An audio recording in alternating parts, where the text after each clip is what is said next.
하나님 말씀 보겠습니다. 하나님 말씀은 구약 성경 전도서 4장 7절부터 12절까지 말씀입니다.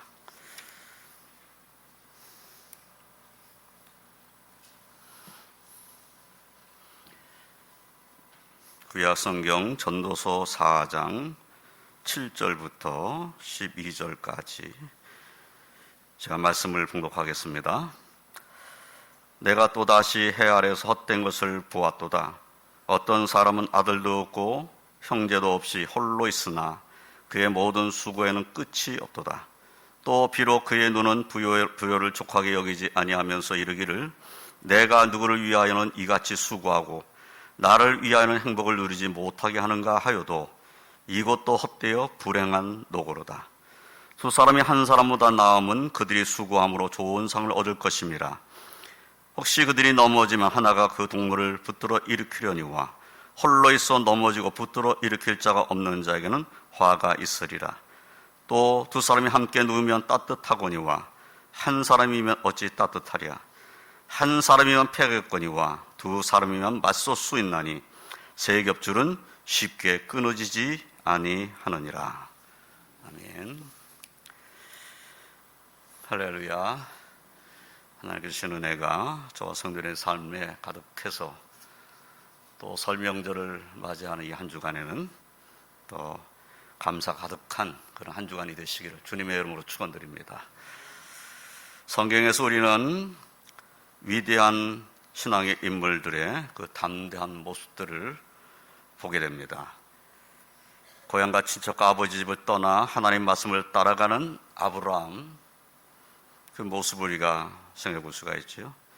형제들에게 팔려서 애굽 땅에서 종로 타는 그러한 요셉의 모습, 블레셋 장수 골리앗에게로 여호와 이름을 의지하고 달려나가는 다윗의 모습, 30일 동안에는 누구든지 왕 외에 어떤 신에게나 사람에게 무엇을 구하면 사자굴에 던져 넣기로 한 조서에 왕의 도장이 찍힌 것을 알고도 자기 집에 돌아가서 윗방에 올라가 예루살렘을 향한 창문을 열고 전에 하던 대로 하루 3번씩 무릎 꿇고 기도하며 하나님께 감사하던 다니엘의 모습, 이러한 인물들의 모습에서 홀로 있지만 전혀 두려워하지 아니하고 흔들리지 아니하는 믿음과 기도의 사람들의 모습을 보게 됩니다. 그런데 이러한 믿음과 기도의 사람은 혼자 있었던 것 같지만 사실 혼자 있었던 것이 아닙니다. 그들의 삶에는 하나님께서 함께 하셨고 그들을 사랑하는 이들이 곁에 있도록 하나님께서 축복해 주셨습니다. 하나님께서는 아브라함과 동행하시면서 그를 지켜주셨고 약속하신 것을 이루어 주셨습니다. 그리고 아브라함 곁에는 아브라함을 주라고 부르면서 순종했던 아내 사라가 있었습니다. 비록 종으로 팔려갔지만 하나님께서 요셉과 함께 하셨고 하나님께서는 그를 돕는 자들을 그의 곁에 있게 하셨고 결국 애굽의 총리가 되도록 인도하셨습니다. 하나님께서는 다윗과 함께 하셔서 골리앗을 쓰러뜨리셨습니다. 사울 왕은 다윗을 죽이고자 하였어도 사울 왕의 아들 요나단을 통해서는 다윗을 지키셨고 결국 다윗을 이스라엘 왕으로 삼으셨습니다. 하나님께서는 기도하는 다니엘과 함께 계셔서 사자굴에서 그를 건져내셨습니다. 그러한 담대한 다니엘에게도 사드락 메삭 아벳느고와 같은 믿음의 친구들이 있었습니다.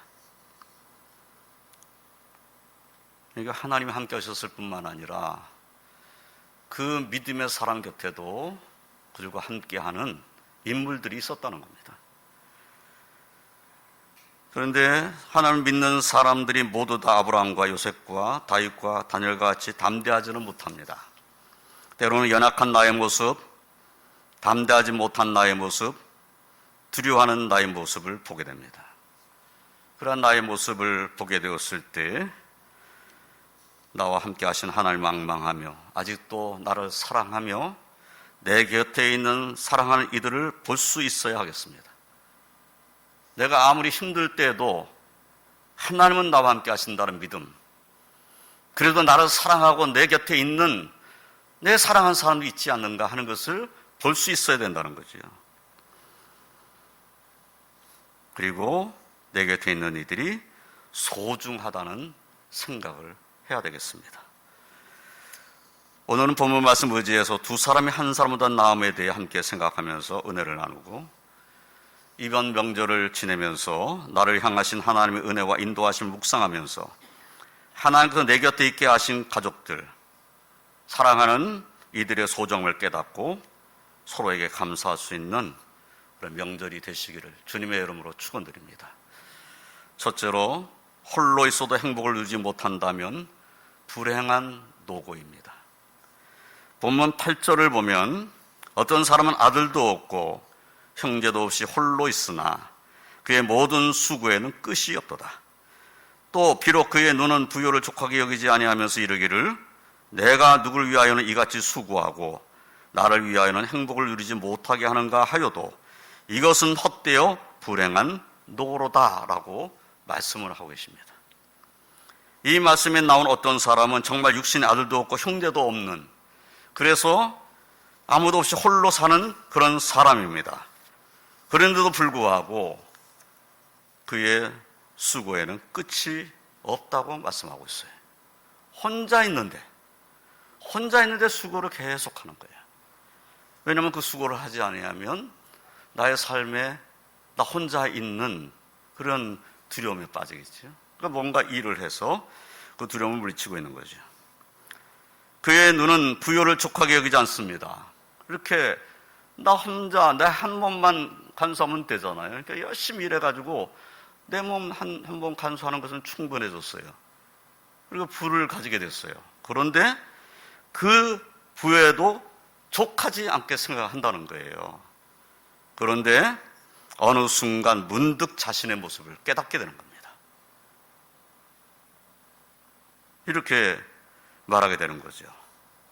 내가 누구를 위하는 이같이 수고하고 나를 위하는 행복을 누리지 못하게 하는가. 열심히 살아왔어요. 수고는 많이 했는데 자신의 삶에는 행복이었습니다. 열심히 산 것 같은데 내 삶에는 행복이었고 내가 누구를 위하여 그렇게 열심히 살아왔는가 하는 후회가 될 때에 힘이 빠지게 된다는 거죠.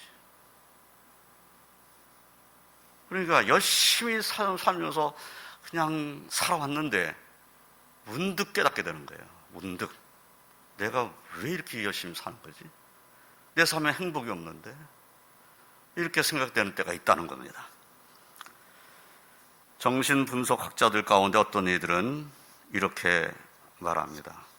사람들이 40세를 전후로 해서 이전에 가치를 두었던 삶의 목표와 과정에 의문을 제기하는 때가 있다는 겁니다. 40세를 전후로 해서 내가 지금까지 살아온 삶의 가치, 그 목표, 그 과정, 이런 것들을 생각하게 된다는 거예요.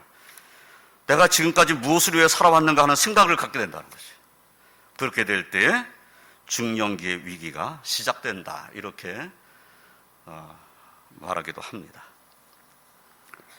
또한 사랑하는 자녀들을 위해서 쉼없이 애쓰고 수고하며 달려온 이들에게도 빈둥지 주군이 있을 수 있습니다. 이 빈둥지 중국이라는 말이 요새 자주 등장을 합니다. 전에는 없었던 말인데 이게 생겨났어요. 자녀들이 성장을 해서 부모의 곁을 떠나게 되면 특히 중년 주부들이 느끼게 된 허전한 심리 상태를 빈둥지 죽음이다, 이렇게 말합니다. 그동안은 자신의 시간을 자녀들을 위해서 쓰고 그렇게 했을 때 행복했는데 그 자녀들이 장성해서 제짝을 찾아 만나게 되고 떠나게 되니까 자신의 둥지가 비었다고 하는 허전함으로 인해서 그동안의 자신의 삶을 돌이켜보며 슬퍼지는 감정을 가지게 된다는 거예요. 자녀를 낳고 키울 때는 정신없이 키운 거예요. 막 일을 열심히 하고 어떻게든 이 자녀들 잘 키워야 되겠다는 생각을 하고, 그래서 많은 시간을, 대부분의 시간을 사실은 돌이켜보면 자녀들을 위해서 헌신하는 삶을 살아온 거지. 근데 자녀들이 이제 하나둘 떠납니다. 둥지에 자녀들이 없는 거예요. 저도 우리 둥지에 자녀들이 없어요. 다 떠났어요. 큰 놈은 미국 가버렸고, 작은 놈은 결혼해서 나가버렸고, 막내도 직장 따라 가버렸고, 주중에는 둘이 삽니다. 빈둥지 중국은 뭐 사실 저나 사모에게는 뭐 크게 와닿는 말씀은 아니지만, 그러한 말은 아니지만, 정말 그럴 수 있겠다. 자녀들 위해서 열심히 살아왔고 자녀에 헌신한 그런 부모들 입장에서 자녀들이 다 떠난 빈둥지가 되었을 때 심리적으로 참 힘들겠다, 그런 생각이 들기도 합니다. 특히 자녀들에게 서운한 말을 들었을 때는 어떻게 될까요? 아니, 내 아들이 내 딸이 어떻게 나한테 그렇게 말할 수 있지? 내가 너희들을 어떻게 키웠는데 나한테 어떻게 그런 말을 해? 이런 때가 있다는 거예요. 특히 자녀들이 부모의 사랑하는 마음을 잘 이해하지 못하고 함부로 말하는 경우가 있죠. 나는 엄마처럼 살고 싶지 않아. 그 말이 굉장히 충격이 된다는 겁니다. 난 엄마처럼 살고 싶지 않아. 왜 나보고 엄마처럼 살라고 그래? 나는 아빠처럼 살고 싶지 않아요. 왜 나보고 아빠처럼 살라고 그래요? 이런 말을 들었을 때 충격이라는 거죠. 어떻게 나한테 그런 말을 하지? 그러면 이제 부모의 마음도 이렇죠. 그래, 너 잘났다. 너 같은 딸 하나 낳아서 한번 키워봐라. 어떻게 되는가? 내 속사정을 알게 될 것이다. 그래, 너 같은 아들 하나 낳아가지고 한번 키워봐라. 얼마나 힘든지 그때서 알게 될 거야. 이런 생각이 드는 거죠. 상당한 심리적인 충격을 받게 되는 것입니다. 그러나 사랑하는 성도 여러분, 저와 성도님들은 하나님을 의지하고 주님을 의지함으로 혼자 있어도, 자녀들 내 곁을 떠나 나의 둥지가 빈 둥지가 되었어도 행복을 찾아가는 삶을 사시기를 주님의 이름으로 축원드립니다. 저와 성도님의 삶에는 하나님을 기쁘시게 드리는 그러한 수고가 있음으로 인해서 내가 하나님을 기쁘시게 드리는 삶을 살아야겠다고 하는 그런 마음으로 주님을 섬기는 삶 속에서 주님의 은혜로 말미암은 그러한 행복하고 복된 성도들이 다 되시기를 주님의 이름으로 축원드립니다. 두 번째로, 두 사람이 한 사람보다 낫다고 하나님의 말씀을 우리에게 알려주고 있습니다. 두 사람이 한 사람보다 낫다고 말하게 되는 이유가 무엇입니까? 첫째는 두 사람이면 서로 붙들어 일으켜 줄 수 있기 때문입니다. 본문 9절로 11절의 말씀을 보면 두 사람이 한 사람보다 나으면 그들이 수고함으로 좋은 상을 얻을 것임이라. 혹시 그들이 넘어지면 하나가 그 동물을 붙들어 일으키려니와 홀로 있어 넘어지고 붙들어 일으킬 자가 없는 자에게는 화가 있으리라. 또 두 사람이 함께 누우면 따뜻하거니와 한 사람이면 어찌 따뜻하랴 라고 말씀을 하십니다. 두 사람이면 외롭지 않습니다. 두 사람이면 함께 수고하고 함께 좋은 상을 받을 수 있습니다. 두 사람이면 한 사람이 넘어질 때 붙들어 일으켜 세워줄 수 있습니다. 두 사람이 함께 누우면 아무리 추운 날도 따뜻하게 이겨낼 수 있습니다. 우리가 인생을 살아가는 동안에 여러 가지 어려움을 만날 수 있고 인생의 길에서 넘어져 슬럼프에 빠지게 되는 때도 있겠지만은 그때 낙심하고 심하면 절망하고 괴로워 슬퍼할 때, 바로 그때 내 손을 잡아당기면서 일어나라고, 그러고 있으면 안 된다고 힘을 내라고 격려하고 함께 기도하는 그 누군가가 내 곁에 있으면 그 사람은 행복한 사람입니다. 그런데 사람은 둘이 있어도, 아니 열이 함께 있어도 외로울 수 있습니다. 내 곁에는 사람이 많이 있는데 나는 외로워요. 한 마음이 아니면 외롭습니다. 사랑하는 마음이 없으면 외롭습니다. 서로를 받아주고 용납해주지 아니하면 외롭습니다. 함께 기쁨을 나눌 수 없고 함께 눈물을 흘릴 수 없으면 외롭습니다. 여러 명이 모여서 함께 웃고 떠들었어요. 뭔가 웃고 떠들었어요. 그냥 조그만 일에도 막 까르르 웃고 막 그랬어요. 근데 헤어졌어요. 그런데 혼자 돌이켜보니 그 많은 친구들 웃고 떠들었는데 마음을 열어놓고 내가 말하지를 못했구나. 내가 마음을 활짝 열어놓고 말할 수 있는 사람이 없었구나. 이렇게 생각되면 외롭게 되는 겁니다. 아무리 웃고 떠들었어도 내 마음을 열어놓고 말할 수 있는 사람이 없다면 외롭습니다. 한 지붕 아래 살아도 한 이불 덮고 살아도 외로울 수 있습니다. 내 마음을 알아주는 사람이 없으면 외롭습니다. 그리고 외로울 뿐만 아니라 힘을 잃게 되고 또는 낙심해서 주저앉아 있을 때 나를 격려해 주는 사람이 내 옆에 없다 생각했을 때는 더 낭망스럽게 되겠지. 사랑하는 성도 여러분, 저와 성도님들은 가정에서나 주님의 몸된 교회에서나 마음을 열어놓고 함께 더불어 하나님의 은혜 가운데 사시기를 주님의 이름으로 축원드립니다. 스스로 홀로 있어 외롭게 살지 말고 함께 기도하며 함께 격려하며 함께 일으켜주고 함께 주와 동행하는 삶을 사는 그러한 기쁨과 행복이 저와 성도님들의 삶에 가득하시기를 주님의 이름으로 축원드립니다. 두 번째로 두 사람이면 맞설 수 있기 때문에 두 사람이 한 사람보다 낫습니다. 본문 12절을 보면 한 사람이면 패하겠거니와 두 사람이면 맞설 수 있나니 세 겹줄은 쉽게 끊어지지 아니하느니라 라고 말씀하셨습니다. 한 사람이면 패할 확률이 높습니다. 그러나 두 사람이면 능히 맞설 수 있습니다. 이길 수 있습니다. 세 겹줄은 쉽게 끊어지지 않습니다. 한 마음이면 맞서서 싸우고 이길 수 있습니다. 주님께서 마태복음 18장 19절로 20절에서 진실로 다시 너에게 이르노니 너희 중에 두 사람이 땅에서 합심하여 무엇인지 구하면 하늘에 계신 내 아버지께서 그들을 위하여 이루게 하시리라. 두세 사람이 내 이름으로 모인 것은 나도 그들 중에 있느니라 라고 말씀하십니다. 두 사람이 합심하여 기도할 것을 말씀하고 계신 거죠. 너희 두 사람이 합심해서 무엇인지 구해라. 그러면 응답받는다. 맞습니다. 주님께서 원하신 것도 합심하여 기도할 것입니다. 요한복음 13장 34절로 35절 말씀에서는 책임을 너에게 주노니 서로 사랑하라.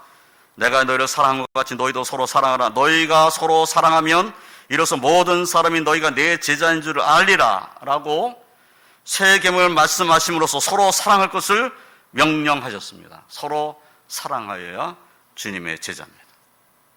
사랑하는 마음으로 합심해서 하나님께 기도한다면 하나님께서 들으실 것이라는 거지. 두 사람이 아니라 10사람이라도 마음이 하나가 되지 아니하고 서로 사랑하지 아니하면 고난에 맞서서 이겨낼 수 없습니다. 마음이 하나 되어 이기는 겁니다.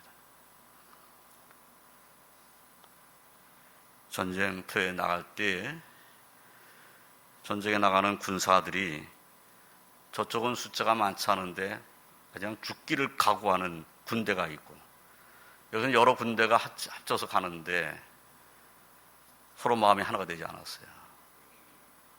그러면 이길 확률이 저 죽기로 맞서는 사람들이 있는 겁니다. 여기 숫자는 많아요. 근데 싸우다가 이거 안 되겠는데 그러면 도망치는 사람이 생기잖아요. 도망치기 시작하면 무더기로 도망치기 시작하는 거예요.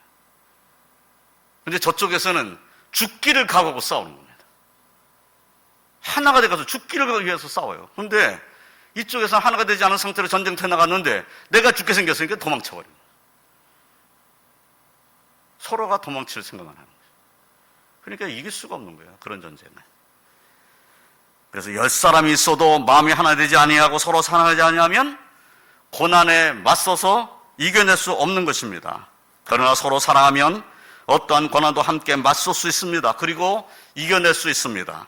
마음이 하나가 되고 서로 사랑하며 하나님을 의지하고 기도하며 순종하는 삶을 산다면 우리는 어떠한 고난도 넉넉히 이겨낼 수 있습니다. 하나님께서 우리와 함께 하시니까. 사랑하는 이들이 서로 마음을 하나로 모았으니까 이겨낼 수 있는 것입니다. 코로나19 변이 바이러스의 급속한 확산으로 인해서 어려운 때이지만 이 어려운 때에도 우리가 서로 사랑하고 사랑하는 가족들이 한 마음이 된다면 넉넉히 맞설 수, 싸울 수 있고 이겨낼 수 있습니다. 다윗은 시편 133편 1절로 3절에서 이렇게 말씀하고 있어요. 보라, 형제가 연합하여 동거함이 어찌 그리 선하고 아름다운고. 머리에 있는 보배로운 기름이 수염 곧 아론의 수염에 흘러서 그의 옷깃까지 내린 같고 헐몬의 이슬이 시온의 산들에게 내린 같도다. 거기서 여호와께서 복을 명령하셨느니 곧 영생이로다 라고 말씀했어요. 그래서 다윗은 형제가 연합하여 동거함에 그 아름다움을 표현한 겁니다. 형제가 연합해서 동거하는 그 아름다움이 어떤 모습인가? 그 모습을 이렇게 표현한 거죠. 머리에 있는 보배로운 기름이 수염 곧 아론의 수염을 흘러서 그의 옷깃까지 내린 같다.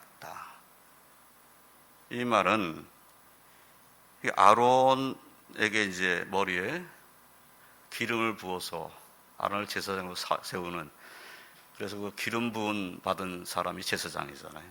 그 보배로운 기름이 머리에 부어졌는데 그 기름이 옷깃을 타고 내려가는 모습 같다는 거예요. 이것은 하나님의 은혜가 그에게 임하여 있는 것과 같다, 이런 표현인 거죠. 또 헐몬의 이슬이 시온의 산들에게 내린 같도다, 이렇게 말씀했어요. 헐몬은 이스라엘 북쪽 지방에 있는 가장 높은 산입니다. 헐몬산에는 눈도 덮여져 있고 그래요. 그런데 거기서 이제 발생한 수증기가 하늘로 올라갔다가 그 주변 낮은 곳으로 다 내려옵니다. 그래서 주변 땅들이 촉촉하게 젖는 거예요. 그것을 이렇게 표현한 거죠. 그러니까 헐몬의 이슬이 시온의 산들에 내린 같도다 하는 것은 하나님의 은혜가 임하는 것과 같으다, 이렇게 표현한 거예요. 그러니까 형제들이 연합하여 동거하는 이 모습이 얼마나 아름다운가, 하나님의 축복이 그들과 함께 있는 것 같도다, 이렇게 찬송 부른 내용인 것입니다. 사랑하는 성도 여러분, 저와 성도의 가정과 우리 교회는 서로 사랑하며 한 마음과 한 뜻으로 하나님을 의지함으로 어떠한 일에도 패하거나 낙심하지 않고 당당히 맞서 승리하여서 하나님께 감사와 찬송과 영광을 올려드리는 그런 복된 가정과 교회가 되시기를 주님의 이름으로 축원드립니다. 이제 말씀을 정리하겠습니다. 홀로 믿음을 지켜낸 것과 같은 위대한 믿음의 선지들도 자세히 살펴보면 하나님께서 그들과 함께 하셨고 하나님께서 그들 곁에 사랑하는 이들이 있게 하셨음을 깨닫게 됩니다. 혼자 있었던 것이 아니었다는 거죠. 두 사람이 한 사람보다 낫습니다. 마음이 하나 되어 있고 서로 사랑하는 두 사람이면 서로 붙들어 줄 수 있습니다. 한 사람이 넘어지면 다른 사람이 일으켜 세워줄 수 있습니다. 힘들 때도 서로를 격려하며 함께 맞설 수 있습니다. 내가 사랑하고 나를 사랑하는 하나님께서, 주님께서 나와 함께 하시고 나의 곁에 나를 사랑하는 이가 있다면 우리는 행복한 사람들입니다. 내 곁에서 나를 사랑하는 이들이 참으로 소중하고 귀한 이들이다 하는 것을 우리는 잊지 않아야 하겠습니다. 이번 설 명절 기간 동안에는 우리와 함께 하신 하나님의 사랑과 내 곁에 있는 이들, 곧 부부와 형제자매, 자녀손들의 소중함을 깨달으며 그 소중함에 대해서 서로에게 표현하시기를 바랍니다. 명절을 지내면서 참 네가 내 곁에 있음이 참 고맙다, 네가 내 곁에 있다는 것이 너무나 기쁘다, 이런 마음을 좀 전하시길 바랍니다. 명절이 되니까 동생이 그리워져요. 명절 때가 되면 그래도 동생이 나를 찾아오거나 내가 찾아가거나 이랬는데 좀 몇 년 전부터는 갈 데가 없어요. 명절이 돼도 형제가 내 곁에 없다는 것이 이렇게 쓸쓸한 거구나. 이런 생각이 듭니다.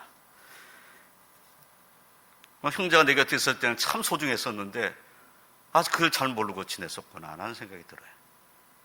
우리가 이번 명절에는 정말 소중하다는 표현들을 좀 하는 것이 좋지 않겠나 하는 생각이 듭니다. 참 네가 있으니까 정말 나는 정말 행복하다. 네가 있어서 나는 정말 기쁘다. 너는 참 나에게 소중한 사람이야. 이런 표현은 참 중요한 표현이 아닌가 그런 생각이 듭니다. 그래서 이후에 저와 손녀의 삶에는 함께 하나님을 의지하며 기도하며 서로 사랑하며 서로를 붙들어 일으켜주며 함께 어려운 때를 이겨내며 살아가는 삶의 행복이 더욱 넘치시기를 주님의 이름으로 축원드립니다. 기도하겠습니다. 하나님, 오늘 말씀을 통해서 다시 한번 깨닫게 됩니다.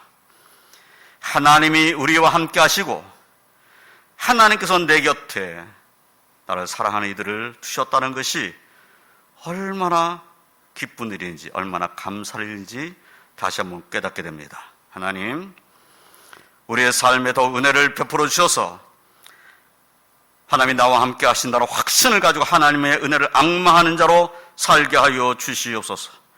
또한 명절을 지내면서 내 곁에 있는 내가 사랑하는 이들, 나를 사랑하는 이들이 얼마나 소중한 것을 깨닫게 하시고 또한 우리의 심령 가운데는 감사가 가득할 수 있게 하여 주시옵소서. 주님께서 주시는 은혜로 저의 심령 가운데 채워주심으로 과연 하나님 은혜 가운데 있는 두 사람이 한 사람보다 낫다고 하는 확신을 가지고 승리의 삶을 살 수 있는 저를 다 되게 하여 주시옵소서. 집에서 우리 가정에 평안을 주시옵소서. 모든 가족 식구들이 서로 사랑하고 함께 하나님을 의지하고 기도하며 하나님의 능력 힘입는 그런 복된 삶을 살도록 축복하여 주시옵소서. 이번 명절에 고향에 다녀오는 모든 집의 성들의 발걸음을 축복하여 주시고 가고 오는 길에 주님 동행하여 주시옵소서. 예수님의 이름으로 기도드리옵나이다. 아멘.